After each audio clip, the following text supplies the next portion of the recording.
Welcome back to the Reseller Journey Podcast. And in this episode, we got Reseller Tom here giving us some insights into his business and what he's doing and how he might be combating some of those issues that we might be facing on eBay.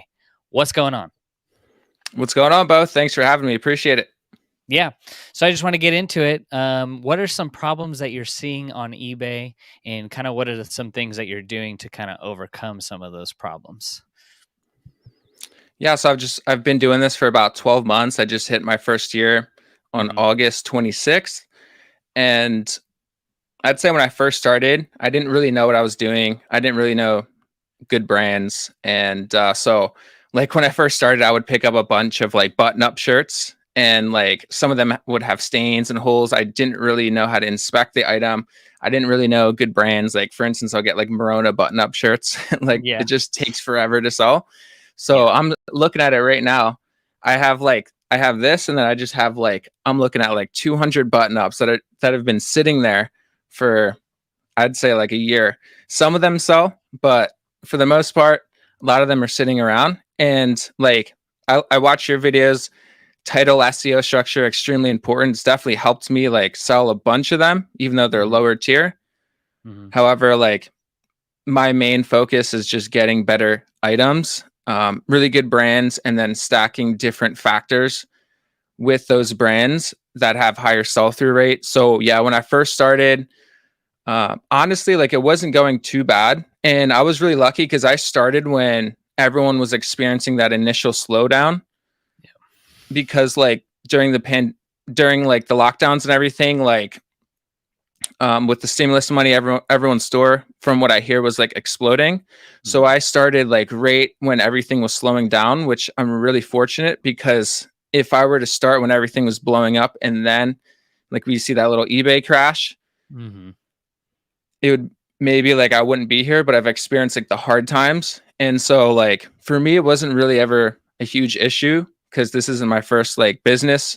And so like, but yeah, hopefully that answered your question. But like the problems that I'm facing right now is just, like I'd say about half of my store, not the fastest sell-through rate. I could have been smarter with getting better brands, better sizes. Like, if you fill up your store with extra small items, like you can't really expect it to sell super fast.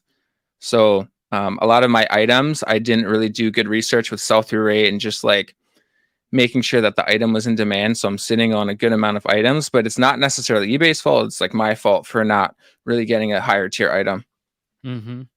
Yeah. So looking forward, you've been doing this. You just told me you've hit your 12th month mark. You're doing really well. Your store has grown. Now, how big do you want to get this thing? Like, do you see yourself maybe hiring an employee or two, or do you just want to keep it super niche and really get the best items that you can and then run it all your on your own? Yeah, so my main goal is to basically run this as long as I can. Probably, I mean, like my main goal right now is just trying to only find like really like top tier items that have really good sell-through rate. And I think that realistically, like 20 to 30 per day from where I'm at currently is like the best that I can do personally. So I'd say, I might do a year or two just doing it solo, like 20 to 30 per day, like super high sell-through rate, really good items. And then I'd say after maybe 2 to 3 years, then I will think about getting a sourcer or a lister. But as of now, I am just doing it solo, and it is a grind. Like if, like you can't really expect this to be super easy. Like it is a grind and you have to show up every day. And it does take a lot of time. It's not all rainbow and sunshine. No. Yeah. It's, I would say it takes a lot of, you got to be very diligent. You got to have a lot of perseverance because the ups and downs on eBay are so real. I can have my worst day of the year in sales and then followed by the best day of the year in sales. And you're thinking, man, I just hit 10,000 items in my store. It shouldn't be like this, right? And it hasn't been like this for my first 2 years, but up until this summer, I was facing the roller coaster from hell. So Yeah. I don't know about you and other sellers, but it really opened my eyes into thinking I really need to focus on getting better items. My whole purpose for doing 50 items a day was like, I'm going to try to get this thing to a volume type business model. But then, Yeah. you kind of reanalyze and go, well, I'm needing to get 1,400 items a month. I need to Yeah. go out sourcing several times a week just to get that. Um, so it just really helped open my eyes. Was there one thing in your business that happened recently where you got your eyes opened and you're like, maybe I should focus on doing this? Yeah. So I'd say I was like at a plateau at like 5,000 gross per month. Mhm. And I was kind of like stuck there maybe for like 1 to 2 months Yeah. or like 3 months.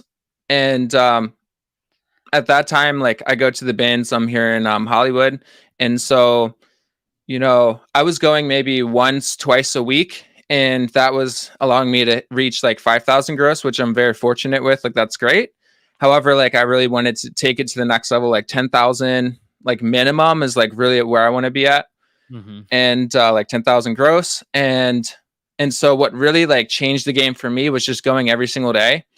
And like, I know not everyone can do that, but I'm just talking with like my business. Like Mhm. it's only like 20 to 30 minutes away from me. So instead of just going once, twice per week, getting like 100, 200 items for the whole week, Mhm. I decided to just go every single day and pick up, like 20 to 30 items, like the highest tier items that I can possibly find. And it's just like a daily thing. Like it is a grind. It does take gas and it's like a hustle to do it every day. Like, and Mhm. then also just staying longer and sourcing. Cause maybe like when I first started, I would just stay for like an hour.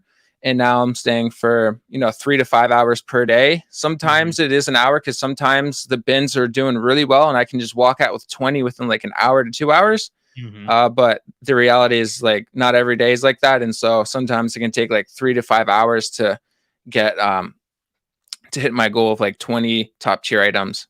Yeah, that is beautiful. So, listen, everyone that's going to the bins, Tom is spending 3 to 5 hours at the bins to find 20, maybe sometimes 30, depending on how it is, of rock solid items.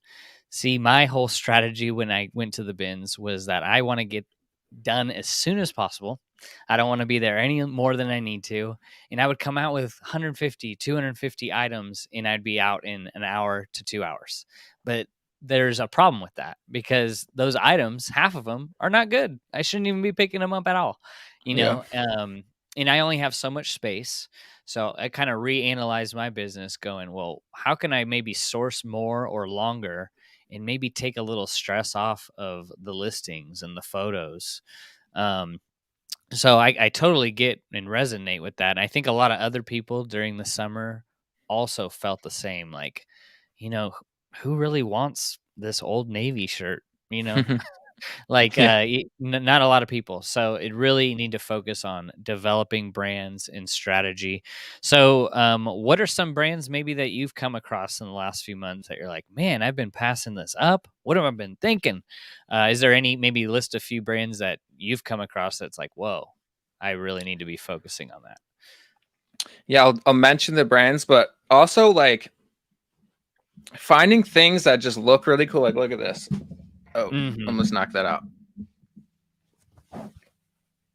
Yeah. Yep. Yeah, super nice pattern, Hawaiian Yeah. style. Hawaiian vintage. Men This splinter. sold Oh, overnight for like $50 when I first nice. got it. I first listed it and I just had the intuition that it was going to be because like that print is just unbelievable. I'm not sure if you could see it, but Hmm. like just getting really good at like the graphic tees tend to do really good in like Hawaiian shirts. But I would say like good brand. So that sold overnight for like $50, but it got returned because it didn't fit. And I was like, I had the measurements, like, but it's all good. So I Hmm. just relisted it.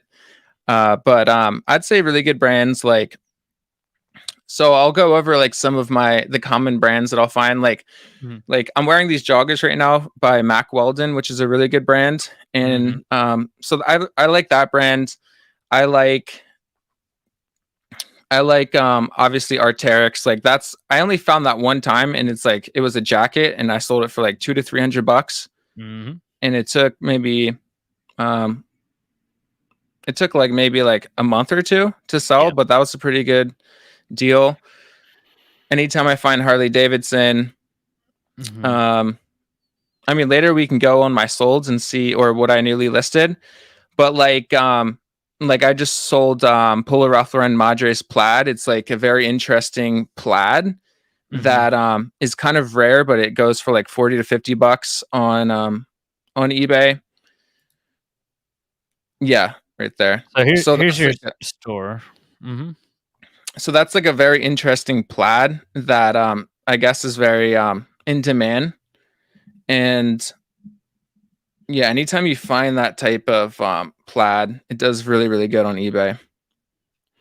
Yeah, it's almost like a checkered. Yeah. Let's see, custom fit. Very good. Let's see your title. Ralph Lauren shirt, men's large. Very good. Awesome. So yeah, $43. Anything else you see on Cole here that sticks out? Cole You is got. really Mm-hmm. Cole is one of my favorite brands, and I've been finding more of it.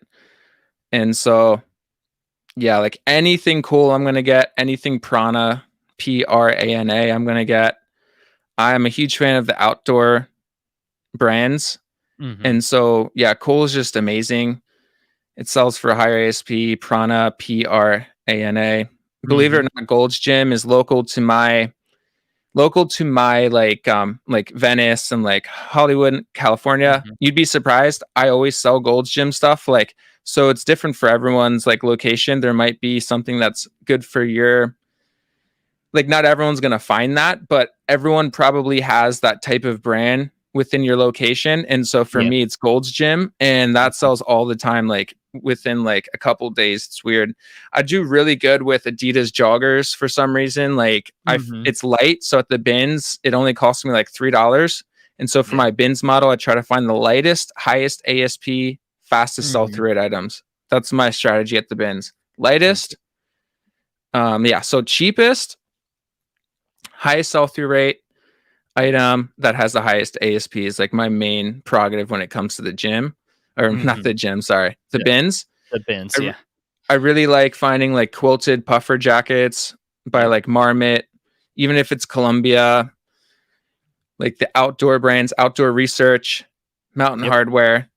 Like Mhm. I really love outdoor stuff. And so, and believe it or not, this is pretty light. It probably cost me like $3, $4 at the bins. And and yeah, so I really like finding outdoor stuff. And yeah, so the vintage track pants, Mhm. super light, cost me like $2 at the bins. And Okay. like that stuff just sells for me really good. Like I usually price it like $34. Mhm. And yeah, like Boy Scout stuff does really well. Mhm.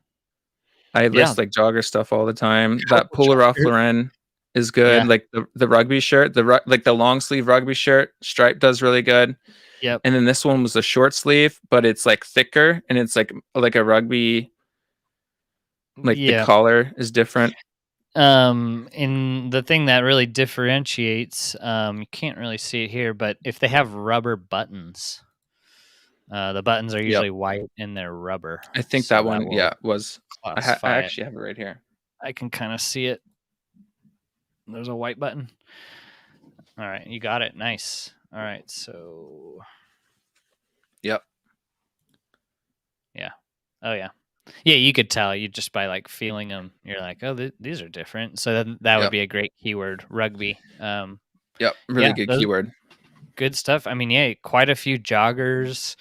Yep. REI is always solid, but yeah, I've seen Don't pick it several up, Adidas. guys. Don't Yeah, saturate it for me. yeah, don't pick up any of these brands, they're not Yeah. good. But, no, totally, like, some good bread and butter brands, and it's nice knowing that, for the most part, most people have a Ben's location, near Yep. them.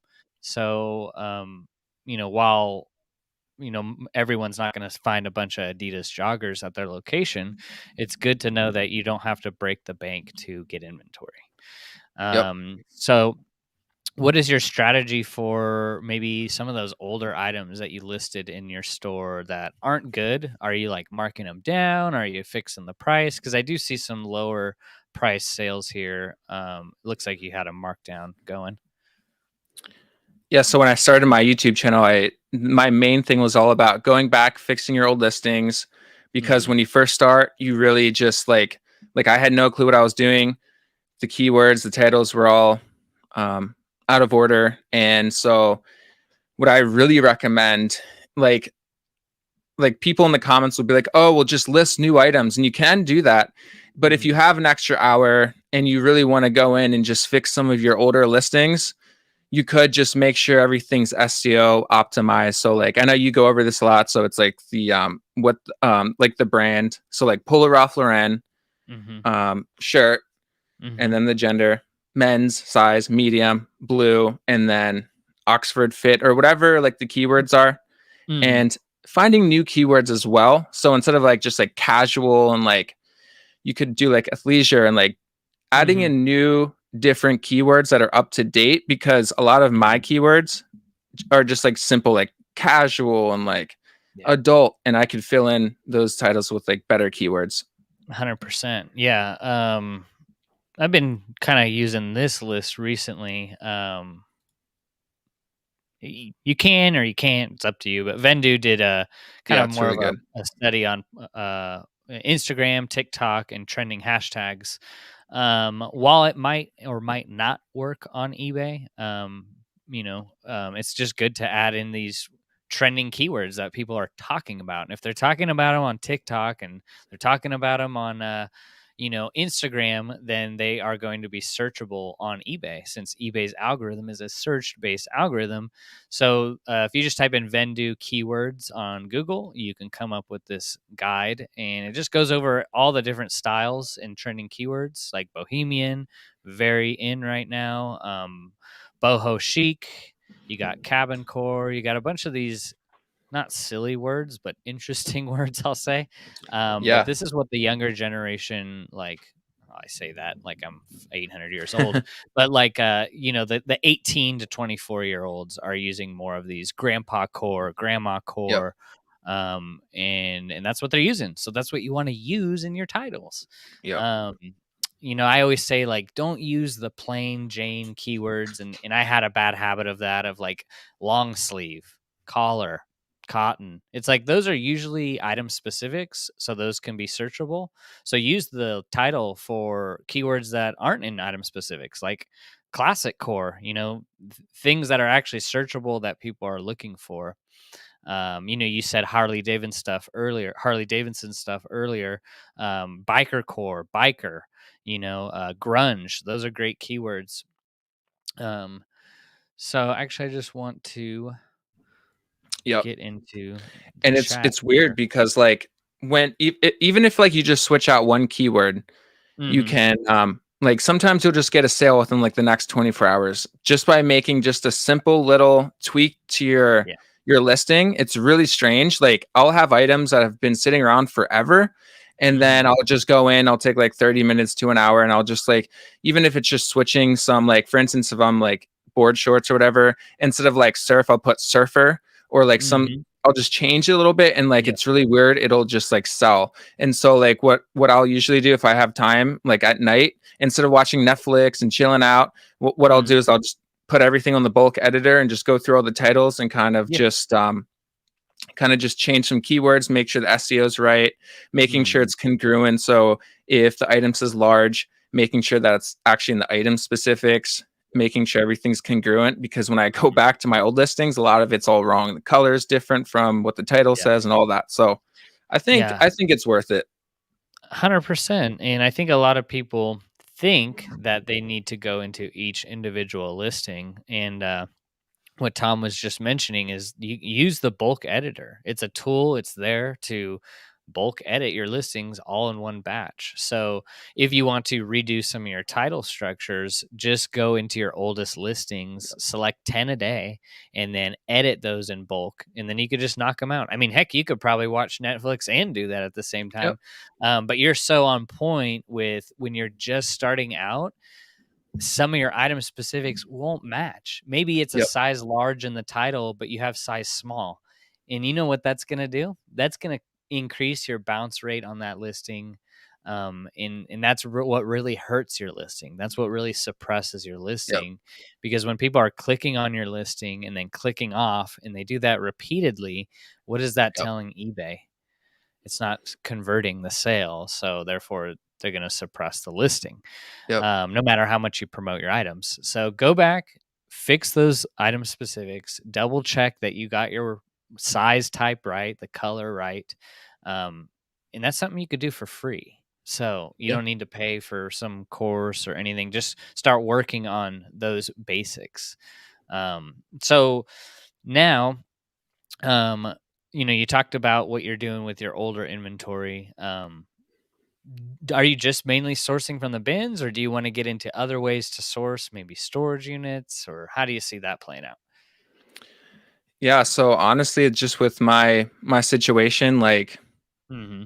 I'd say that the Goodwill like outlets, they're pretty overpriced in Los Angeles. Obviously, you can catch them slipping with like brands that people don't know about, like Roback, like that Hmm. brand's insane. Like Hmm. not everyone at the stores are going to know that brand, so you can obviously catch them slipping. And if you're Yeah. doing that, like you're going to have to turn every single thing and try to just go through the whole entire store.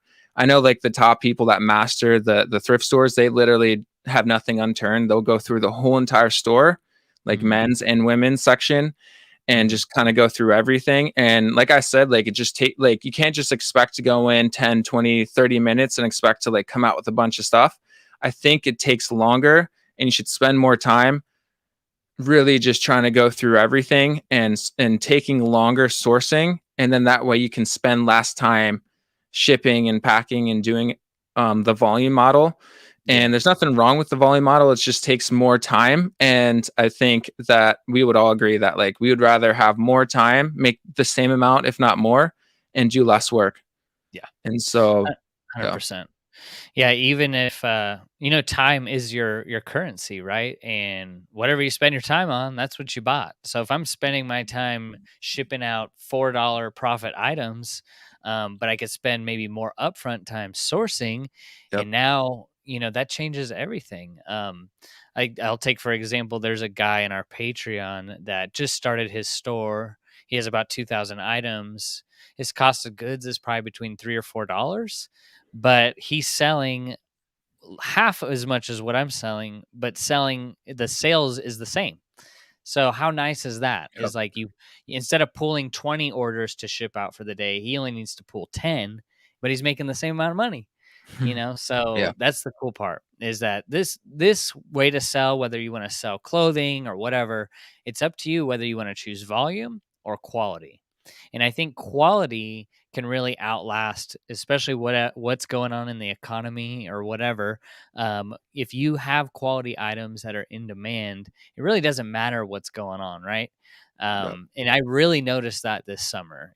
July was my Yep. lowest sales month of the year, which it usually is, as was last year. But I really had to reanalyze, like, hey, I need to stop picking up these certain brands. They're just not recession proof. Yeah. Um, so that's good to hear that you're kind of on the same page. Christina says, "Good morning from Seattle. Good to see you, Christina. If you guys have questions for Tom or for me myself, just drop them in the comments section. Personal, business related, how we got started. We're here to bring you value. So drop them in the comments." Timothy asks, "Yeah, so we kind of went over this. What is your plan for lower end items in your inventory?" Yeah, so we talked about like markdown sales, maybe fixing some titles, Yep. fixing some item specifics, and then maybe not picking up those items again. Um, is there a certain sizes that you look for when you're picking up men's or women's clothing? Like, are there some sizes that you just avoid picking up? So I think you've mentioned this in your videos, but yeah, plus size does really good. Hmm. Like, I really like finding Eileen Fisher, Torrid, Tory Burch. Uh, Yeah. I think that like, because I've mainly been like a men's clothing, I think we Hmm. can all benefit from learning brands from the opposite gender as well. and that way we can have a more well-rounded store. And I feel like we're missing out on a bunch of potential sales if we're just focusing on one gender. And so like I'm selling, like Eileen Fisher and different women's tops. But yeah, the size, like I'd say plus size does really, really well. And obviously, like I would say like the larger sizes do a lot better. Like extra small, I really don't pick up anything extra small Yeah. unless it's like Patagonia or something like a Mhm. really good brand. I'm not going to pick up extra small, even small. Like I really just pick up anything medium or higher.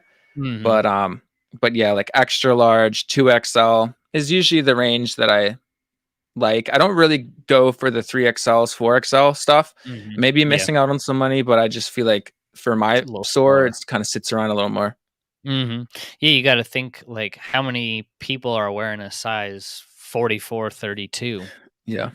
versus, like, a 30, 32, Yep. and that's so true. I found that plus size tops for women are great, Really but good. let's just say plus size tops for men, like the 4X, there are some like Polo Ralph Lauren, extra big and tall, Yep. do great, but most often it sits around for a while. It takes the right buyer. Like I'm Yep. not going to buy a 4XL, so it just really takes the perfect buyer that's going to buy that item.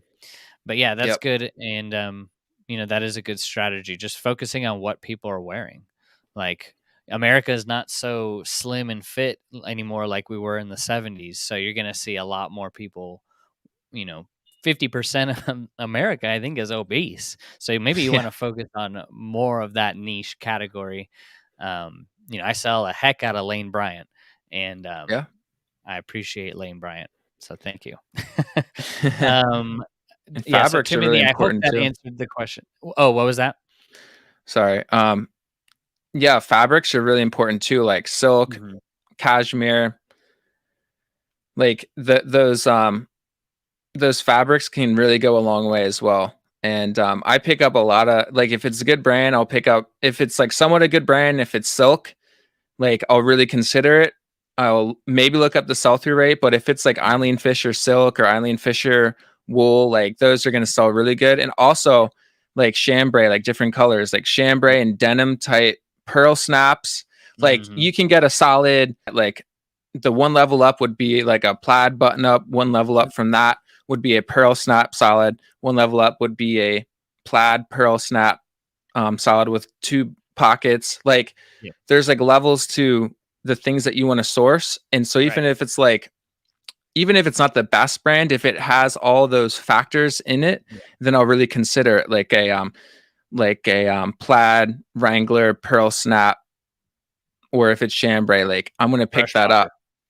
Yep. Yeah. I mean, yeah, Kaylee Elaine talks about that a ton, and Yep. listen to the people that are doing it on the highest level, and she calls it factor stacking, which Yep. makes perfect sense if you're a clothing reseller. A Polo Ralph Lauren blank T-shirt versus like a rugby. There's many more Yeah. factors to that same item that make it more desirable. You mentioned fabrics. I pick up all cashmere, all Yep. wool, all silk, all linen. I don't pay attention to the brand because the factor of that fabric makes it more desirable. So, yeah, you're on point with that. So pay attention. Almost put a point system in your mind when you're outsourcing. Like, Yep. how many more points does this shirt have versus this shirt? Does it have pearl snap? Is it chambray versus just a plain button up in the same brand? Less desirable. So, yeah, just pay attention to like what are some things, some key factors that are going to make you make that purchase. But yeah, I mean, I see that all the time. Is like when I'm picking up, do I want to list this plain shirt, even if it's by a good brand, versus something that's by a less desirable brand, but it's got many more factors. So Yeah. that's the key. I mean, she did a video on that recently Yep. where it's like a really, I think like a Walmart brand, Aerie, leggings. It's terrible, terrible sell through rate, terrible brand just in general. But she put Aerie leggings flared, and those had 100% sell through rate, and they sell between $20 and $30. Wow. So you got to look at those factors as when you're checking comps, like Like plug those keywords in and you'd be Yep. surprised. Some of the worst brands, Old Navy, 3X dresses, 100% sell-through rate. Well, So terrible brand. But yeah, that's good that you talked about factor stacking, because it's something that a lot of beginners don't even think about when they're starting. Yeah, yep. so Epic Lex says, finally caught your live. Appreciate you. Thank you for being here. If you guys got questions, drop them in the comments and we will get to them. Brian says, hello, all from Dallas, Texas. Sorry I was late. I was outsourcing. That's the day in the life of a reseller. If you're not sourcing, then I don't know what you're doing. Probably listing. So flipping for fun and profits. Hi, all. What's going on? Doug in the house. Welcome, Doug. Hope you're doing well.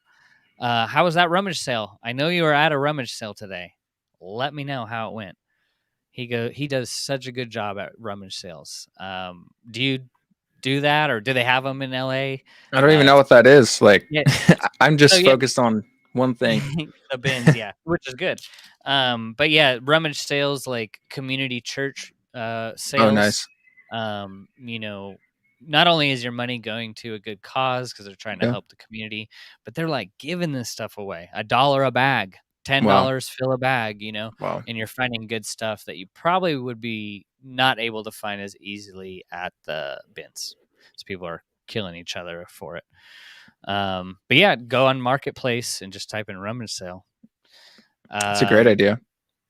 Grandkids galore. Have you thought about selling on Whatnot? Not me, but how about you? Nope. Yeah, I'm just sticking to just eBay right now. Yeah, from what I've heard from other people's experiences, like it's definitely volume. You gotta, like I'm hearing people, oh, I sold 5,000 items this month on Whatnot to make the same amount of money that a person sells maybe 500 items on eBay. It Yep. just depends. I mean, there's so many ways to make money reselling. Do you think that that's the future though, like Whatnot or live sales and stuff? I may get roasted here, but I really think Whatnot is more towards people that have a bigger influence to start off with. So if like you're really big on YouTube, I think it's a lot easier. The cool thing about eBay is like you could be like a total like introvert, don't talk to anyone. Like you could have like a bad hair day, you could be in your sweats and you could make a full-time income on eBay and no one knows who you are and you're just in the background because eBay does all the promotion, all the marketing. They pretty much do everything. Obviously, you have to do your end of the bargain and source really good items and do everything. And you're basically partnered with like $1 billion company. They do pretty much all the work. All we have to do is source the best items ever and then just list it. And that's really all we have to do. With Whatnot, it's a whole different game. Like you have to be creative. You have to have a good personality. You have to do your own marketing. You have to build and facilitate an audience. And so there's nothing wrong with that. Like I know people are crushing it. It's just not necessarily what I want to do right now. I'd rather just work specifically just with eBay. Yeah, it's not for everybody. But yeah, if you want to put on a show, go ahead. It's great. Lynch Art Picker, what's up, guys? What's going on, buddy? And Linda says, I keep contradicting myself. Sorry about that. If you want to explain further, I would love to make it more clear as to what I was contradicting. So I see you got boxes behind you. Is that your main way you store your inventory, or you maybe started in bins? What does your space look like? I mean, you got a couple thousand items. How are you storing that? Yeah, so I live in a 2-bedroom apartment, and this is actually a bedroom. There's a bed right here, but I just have 2 stainless steel 6-tier racks, and I got them at Home Depot for like 130, $150 each, and I think I can fit like 20 to 30 in each box. Yeah. And then I have a closet right here where I hold all my like heavier jackets, and then I'll put some jeans in there as well. And then I also do hats. So I try to source like 10 hats per day. So that's kind of like a side little business within eBay. I put it all in the same store, but I tend to find like 20 clothing items per day. And then I try to find 10 hats per day. And the hat system's pretty much the same. If it's an unstructured hat, which means it can just like, it's like, unstructured like dad hat, they can Mhm. fold like straight and it won't Mhm. like mess it up. So I really just try to get the unstructured hats so then I can kind of just pack it in the same way. Yes. It's inverted here. Right there Yeah. is like where all the Yeah. hats are. And Yeah. they just go back. I can hold like 60 hats in one box. And Mhm. so not much ASP with hats, Mhm. but it's Mhm. cost me like 50 cents. And so it's like a good amount of profit. And if you list 10 hats a day, you're going to see a lot of hat sales per day. Mhm. Exactly. I've noticed that when I take like a month off of shoes or hats, like those sales die. I can have Yep. thousands of hats in my store and it's like one sale a week. Yeah. Um, so is that your strategy? Are you trying to, since you're doing hats, you try to list a few every day to stay active? Yeah. I try to do at least 10 per day. Hmm. Cool.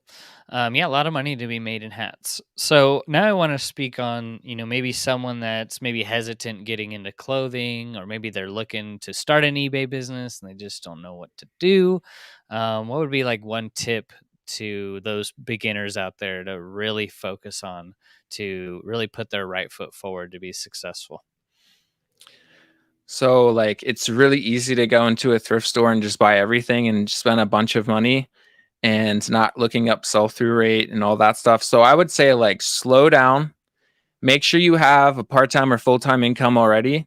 Make sure you have a good source of income coming into reselling Yeah. and take it really, really slow and really just like try to find mentorship as soon as possible. I know that you have a mentor group, and I Mhm. think that can cut like 3 years from your reselling journey. And you can like if you're like a student and you go slow and you just learn from all the top people on YouTube and you Mhm. try to like absorb as much information as possible and Yeah. try to find people that are actually doing it and actually are successful and really try to find someone that resonates with you, try to get that mentorship, just like try to learn and go slow with it and don't like buy like try to keep your budget super low in the beginning because when I first started, I was spending like 250 bucks like just that like goodwill and just like wasting all my money on items that had really low sell-through rate. So, and I think everyone kind of when they start, they do that because my grandma got fired up. She's like, I want to do this too. And then Yeah. she's like, "Oh, I just spent 100 bucks. Like I'm super fired up." I'm like, "Slow down." Mhm. Slow down, grandma.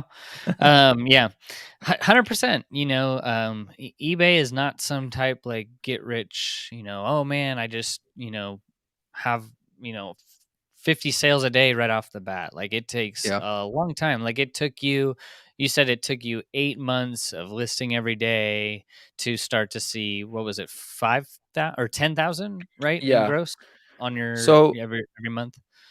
like my background is like I've been in businesses before, so like, and I've done a bunch of personal development, bunch of reading.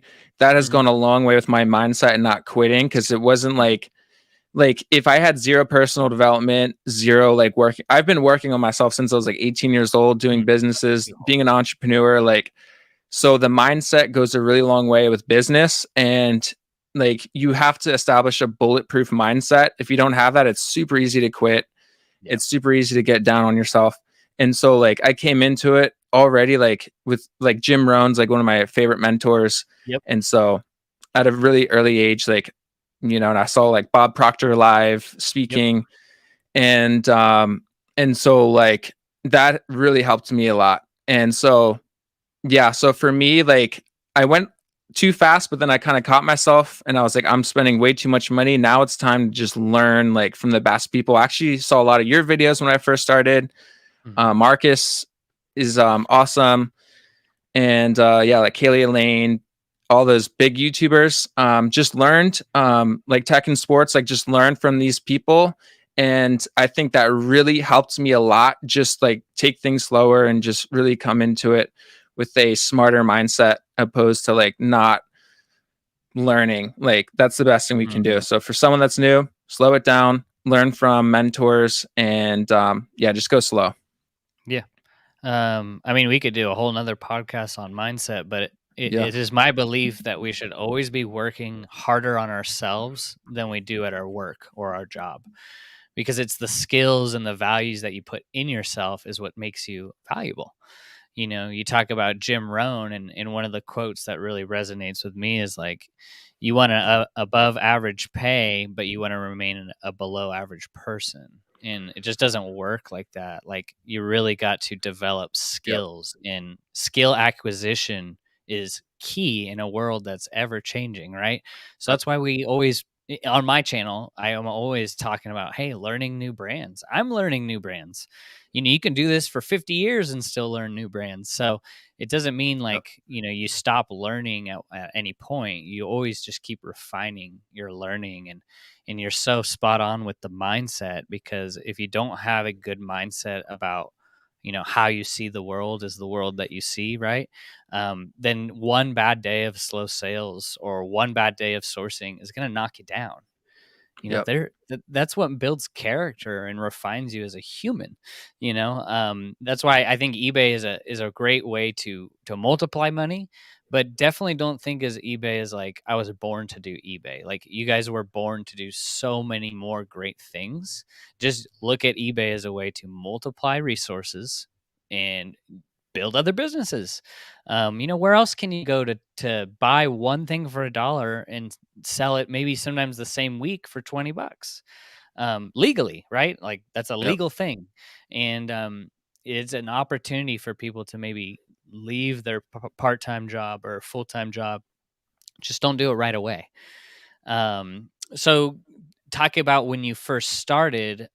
Did you have another job, or did you just go all in on eBay, Yeah. or did you have savings? So um so I was born in Philadelphia. I actually drove out here when I was like 19 or 20. I'm 27 now. Hmm. And so I started with like video production, video editing, creating websites for people, doing a lot of like marketing stuff, campaigns, like Instagram stuff, created like a software. And that did really, really well for me. I was doing like six figures just doing that, like Nice. Instagram softwares until Instagram really cracked down on all that. And so Mhm. that was like a point where I was like, oh gosh. And so I really have to do a pivot here. And I still had like some income coming in. So that's when I started eBay, but I probably went all in a little too fast. It would have been smarter for me to continue that stream of income. And I'd say like it took me about 4 months to really start being able to pay my bills through eBay, and then I kind of just went all in. But what does Jim Rohn say? He says like don't convert over until you're making like double, like have double the revenue in your business or double the profit that you're Mhm. taking home than your job, and then like that's maybe a smart time to switch over. And Mhm. so like make twice as much on your business before you consider quitting like that part-time or full-time job. Mhm. And so yeah, I probably went a little too fast going all in, but it was worth it. And like I said, it's just a daily grind, daily hustle, and it pays off though. Yeah, 100%. Yeah, for me, I got started kind of in the COVID years, and I just basically had this money saved up, and about a year's worth of expenses, and I needed to decide whether I was going to go back to a job or to start my own thing. And I started with the free stuff, books, DVDs, CDs, and I was just really made sure that I didn't spend more than what was going into my bank. That is really it's such a simple concept. It's like, well, how do I make more money? It's just spend less than what you're making. That's a Yep. hard thing to do, though, right? In a consumerism world. But Yep. treat that like your eBay business. Set yourself with like a 10 to 20% budget of what you're making net every week. And then go increase that over time. Yep. So many people start the business and they're like, I found so many great items, but I'm negative cash flow, and you can only sustain that for so long. And so that's good, that to get to your point of view of how you started. Now, like, I just want to follow up on the title of the video.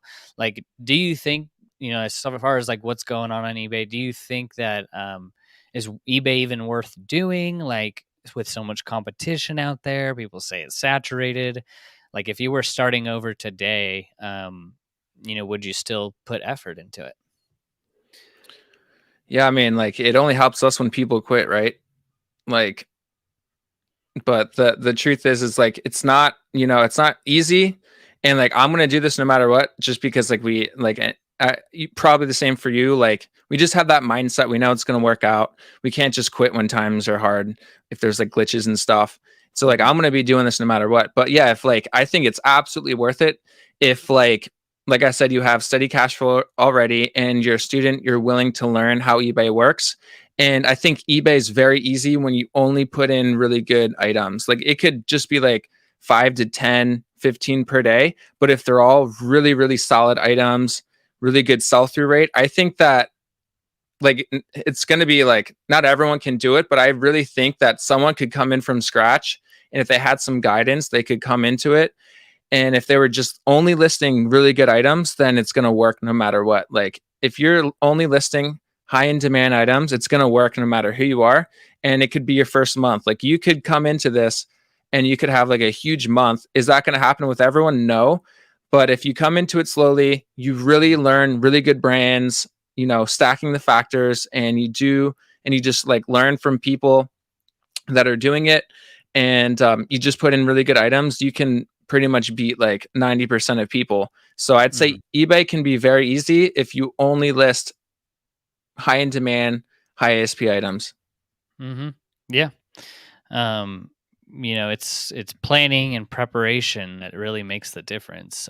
You may start on eBay and have no plan and not prepare and then go, wow, I wonder why I'm failing. It's because you didn't plan. My favorite quote, and you hear me say it all the time, is like, if you fail to plan, then you're planning to fail. You got to have Yep. a plan, and your plan might not always go right, but at least you have something to guide you along the path. Stick to the Yep. plan, set some goals. One of my favorite quotes from Jim Rohn, when he was talking about his mentor asked him, let me see your list of goals. How many people, if you were to ask, your friends, your circle, let me see your list of goals, how many of them are going to have a list of goals, whether on their phone or on a paper or on a calendar? How many are they going to show it to you? Not very many. For me, not very many people go, I never thought of that. Goals. That's simple. You got to have goals. You got to have a direction, because times are tough. There will always be tough, but tough times don't last. So, yeah, Yep. mindset is key. All of this is key, but it's not too late to start. It's not Not at all. oversaturated. Just like people when they say YouTube's saturated, eBay's saturated. I think that's just an easy way out to use as an excuse. You Yep. know, and it is my belief that different is always better than better. So if you can be different in a niche, I think that's going to outperform someone who is just trying to be better than the common person. So if you can differentiate yourself, whether on YouTube or eBay or whatnot, whatever you're doing, just continue to have that mindset, set plan, set a goal, and go for it. What do you got to lose? But yeah, I love hearing that. Victory Vault says, I plan on going full time in January and I'm downright scared. Yeah, it is scary. That's why we suggest, sticking with the job or sticking with a part time job or have at least 1 year worth of expenses saved up.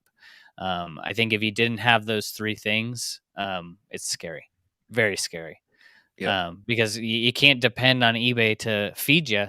You can't put all your eggs in one basket. So having alternative sources of income is key.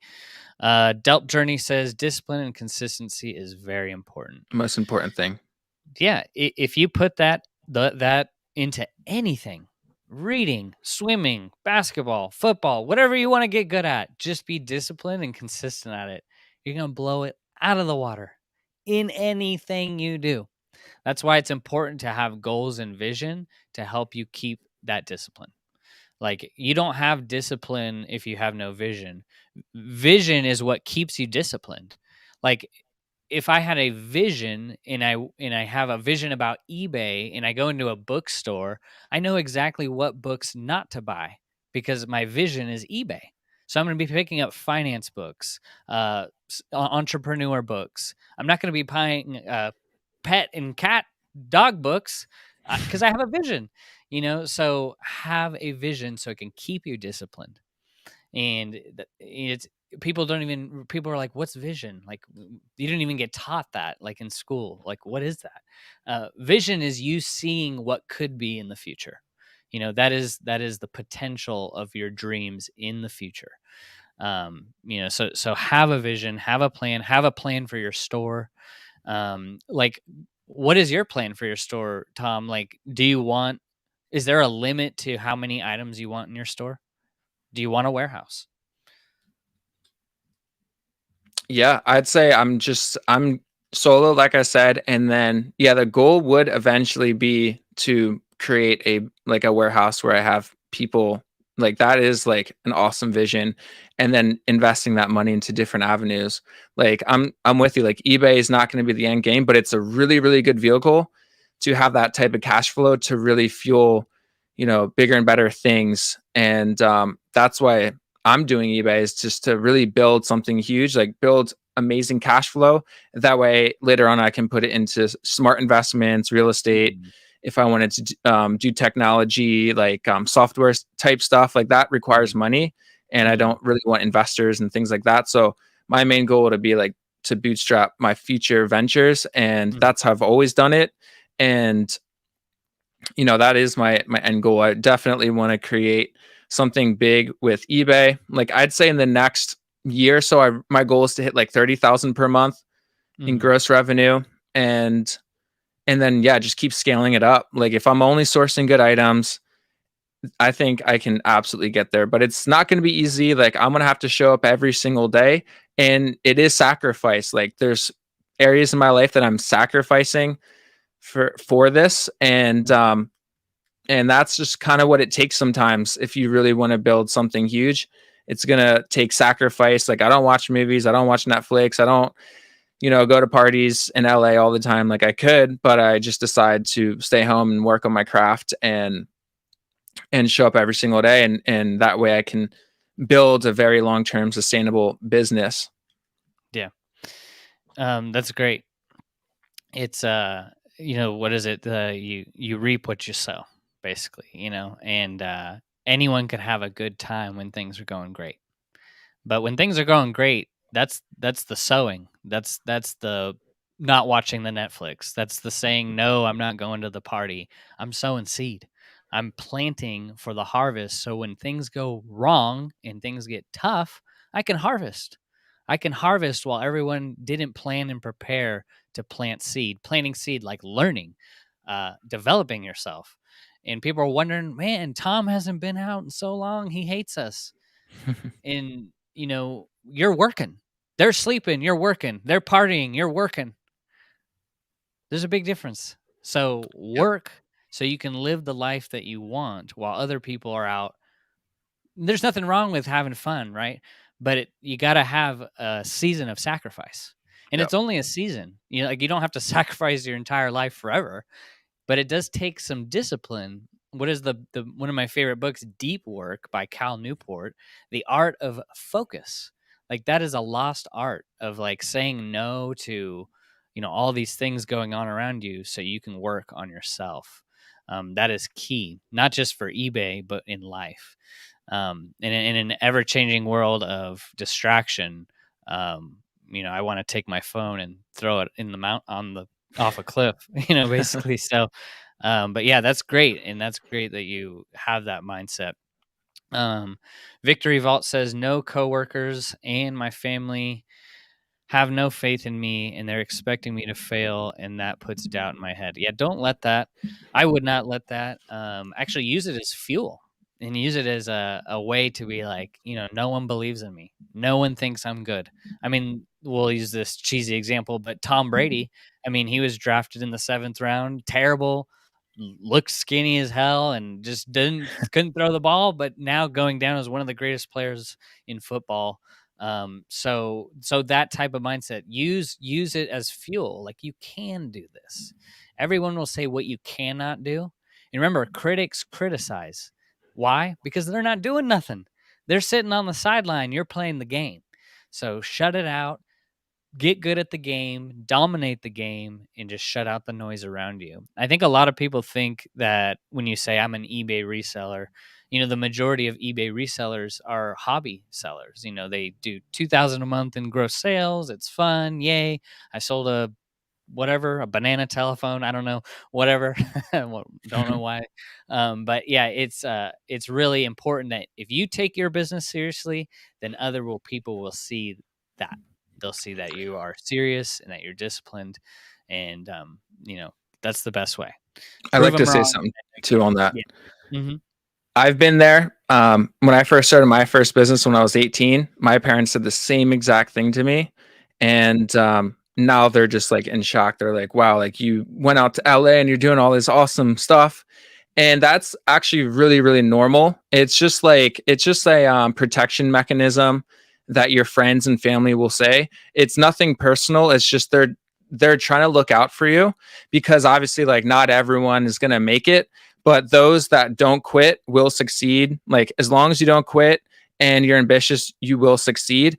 And they're not saying that because like they don't believe in you. They're just trying to protect you.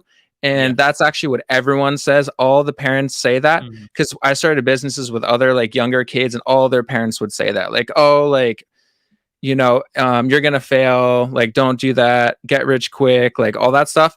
I'd say the best thing to do is to not even let them know. Just work in silence and have Yeah. your results speak for themselves. I think that's the best. Like when I started eBay, I didn't tell anyone.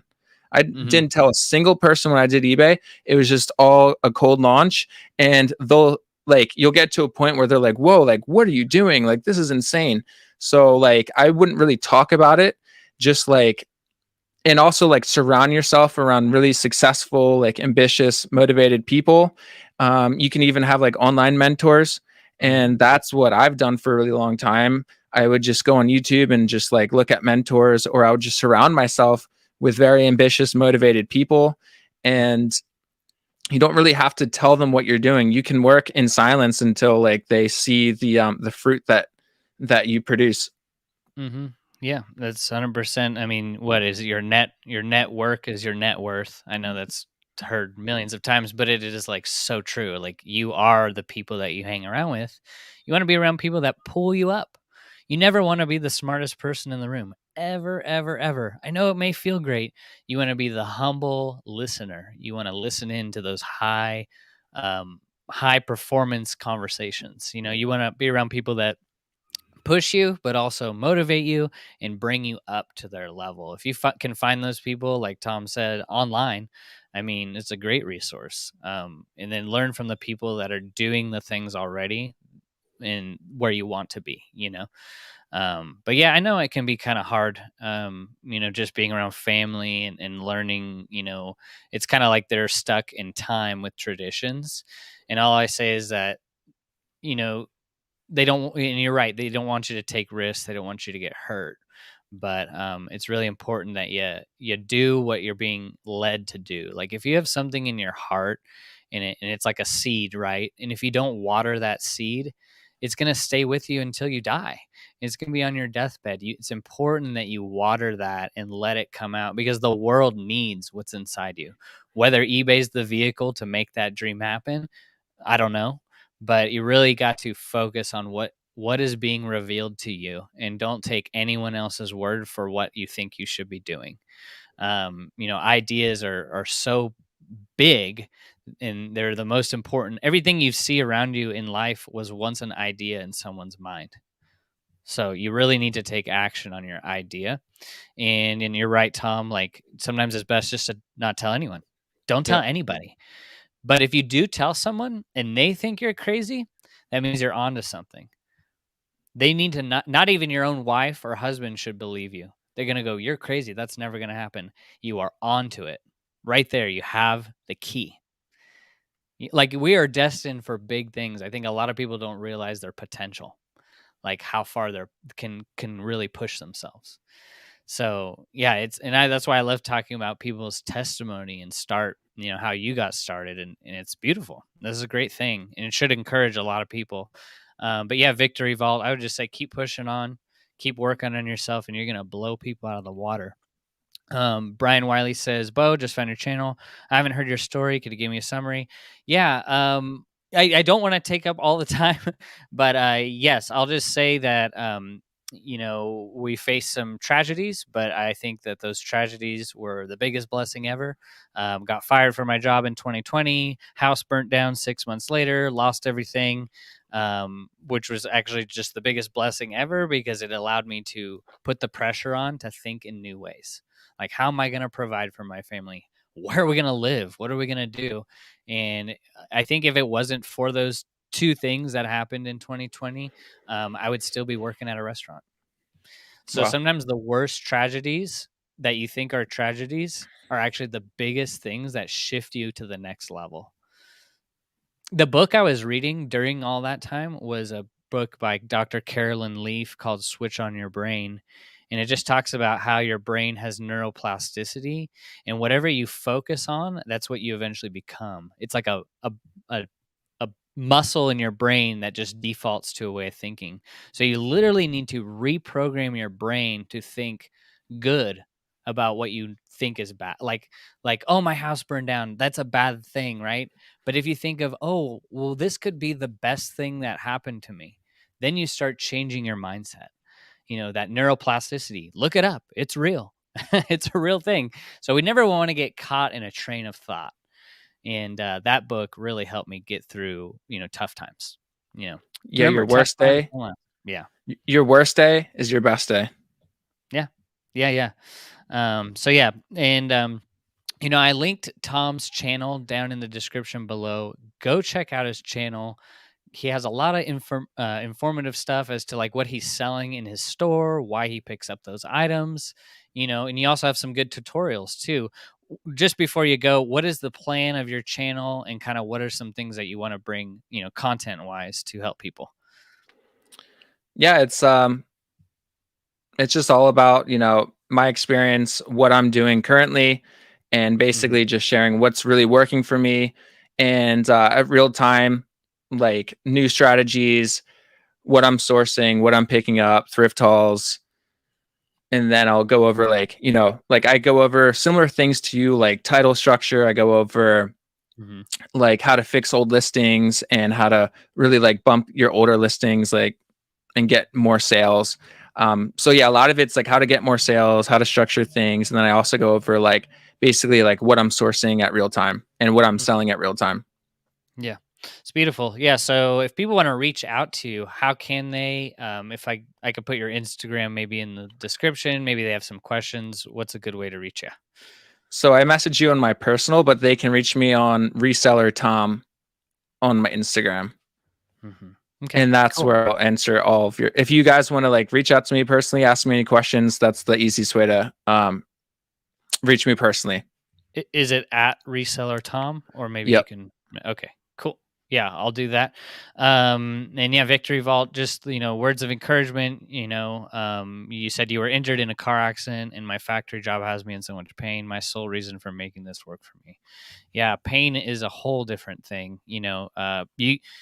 Health is wealth, right? No matter how much money you have, if you're not healthy, it's basically pointless, right? So, hope we'll keep you in prayer. And all I say is take action, and you will be surprised. You'll prove everyone wrong. But yeah, appreciate you. Do you want to leave any last words for anybody? Maybe a last comment before we head out. Yeah, just don't give up and go after your dreams. And I think that we live in the greatest period.